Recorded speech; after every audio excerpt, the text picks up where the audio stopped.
I think that this is literally one of the weird cases that's going to go down in UFC history, man. I think that Askar Mozharov somehow, some way, like conned his way into the UFC. I really think that, man, because he started off, he got signed to the promotion at 25-7.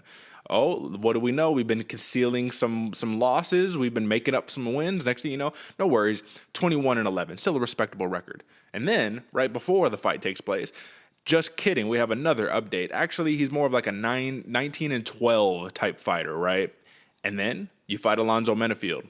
And obviously there's a discrepancy in talent levels here, AJ, but what do you make of a fighter who is unaccomplished? This is his company debut. He's talking about how he's going to, defeat Menifield and he's going to do all these great things. You get taken down and then you start chirping at your opponent, at Menifield, talking about, I don't feel that, these shots don't mean nothing, that ain't nothing, chirping at him, right? And Alonzo Menifield's like, bro, you trying to get in my head, right? Like, you want me to just stand and bang, that's what you want, right? Well, I'm gonna wrestle you even more now. And how about I put you in a crucifix and I put a fucking lump on your head looking like you got lumped up like the Goonies or something crazy like that, man. You got the lump on your head after because Menifield was driving elbows all day in the crucifix position, looking like a Valentina Shevchenko out there, bro. It was a beautiful thing to see. But I think this is a one-and-done stop for Askar Mozharov, man. Did he con his way into the UFC? What do you make of the debacle that was an Askar Mozharov in the UFC thus far? Man, I love the way you said that, Derek. It feels absolutely like he conned his way into the UFC, and all I can think is somebody somewhere is going to be referencing, man, what's in the bag? Like I feel like Askar Mozharov also had a mysterious bag he was trying to sneak in, but he was the one inside, bro. It might be Mozharov that snuck in all way long ago back in I forget the actual name's event, but in Fight Island. Yeah, Fight Island, Thank brother. you. I'm glad you knew what I was talking about, Derek. I know the little fans out there will also know, man, what's in the bag.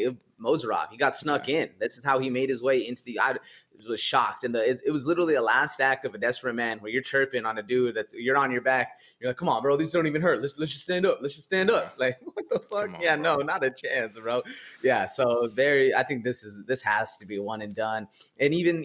You can't piss people out. Like if your opponent is so mad at you that you have 3 records that they announce it at the end, like you're doing something wrong. So I think this is a one and done stop. This is very much not a blemish on the UFC, but more of like an asterisk, like, oh, what happened, man? What happened to this dude? Well, whoever's job it is in overseeing these things needs to be fired or needs to at least get a little talking to or something, bro. Because it's like, how do you not review the record? Just at least review it. Like, watch the tape. What does the tape look like? You know what I mean? If we have the time to do it, I hope that they have the time to do it. So just watch the tape, because even when they were trying to promote him, I was just like, the few highlights they're using, I was like, y'all are really picking and choosing here, brother. Like, you're not showing a lot of this dude's fights.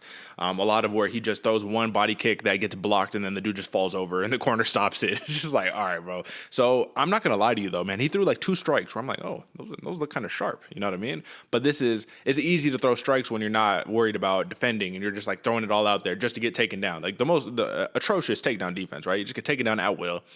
Does whatever he wants to. You were the bigger man. But Alonzo Menifield, man, this is a dude who got the wrestling chops, bro. And I love to see the well-roundedness. This is what he does. Another first-round knockout. But, AJ, this is like the easiest money you could have ever possibly made. Alonzo Menifield at plus money for a TKO. When we saw that, we were just like, how? How do you not jump on that? Which is what we did. That's why we got the dub on that. That's why you come to us, because we'll take care of this for you. We're not going to let, just because you have a name that sounds distinctly Russian, even though he's a Ukrainian fighter, you have a Russian-sounding name, and you look scary and you got tattoos, does not mean you're just going to come in and just steamroll everybody. I'm sorry. But, AJ, that's the thing. The UFC loves to build a narrative. They love to have stories. And I just have to put this out there, but I've been actually kind of reading into some theories on the YouTube, right? Grand old YouTube. We love YouTube. That there's a possibility that Askar Mozharov may have been able to slide into the UFC given the current state of affairs in Ukraine right now. So it could have been a kind of publicity narrative. Oh, let's get some traction on this fighter. Only to find out, man, this is like some Netflix documentary shit. This was a con man the whole time, conned his way into the UFC, and now he got the serious repercussion of he got his head knocked off his damn shoulders, crucifix style by Menifield. Is there any other just desserts that one fighter can get for trying to be somebody that they might not actually be? Man, maybe an accidental groin shot in there just to add a little insult to injury, but I think getting your elbows dumped on your face by Alonzo, and when he's mad too, and in a crucifix position, I honestly can think of nothing worse, you know? unless he checks your oil in there too, happens. Like unless he's throwing all the dirty shit at you, that's the only other way it could have gotten worse than being pinned down, arms spread with Alonzo Menifield just dropping bombs on your face. No, man. And hey, I gotta say, I called it too. It feels like this is very much a storyline coming from the UFC about the whole Ukrainian thing. I said in the pre-show, he's the next UFC CM Punk right here, and it looks like we all got punked. We all got punked, man. So definitely listen to AJ when he's talking about this stuff, because my man is onto something, and he kind of saw the writing on the wall before it inevitably happened. But I'm glad my man got his just desserts. Either way, Alonzo Menifield, big win. I'm actually a little bummed out to say I feel like this win means basically nothing in the grand scheme of his career, but it's another knockout to put on the resume. So let's just keep moving forward to the actual fighters that matter, because he did say this. He says he felt disrespected because he felt Mozharov was kind of treating this like a game. And he's like, when we step into the cage, that's not a game, bro. Like, this is real life. So I respect that, and you have to have respect for the fighters and the fight itself.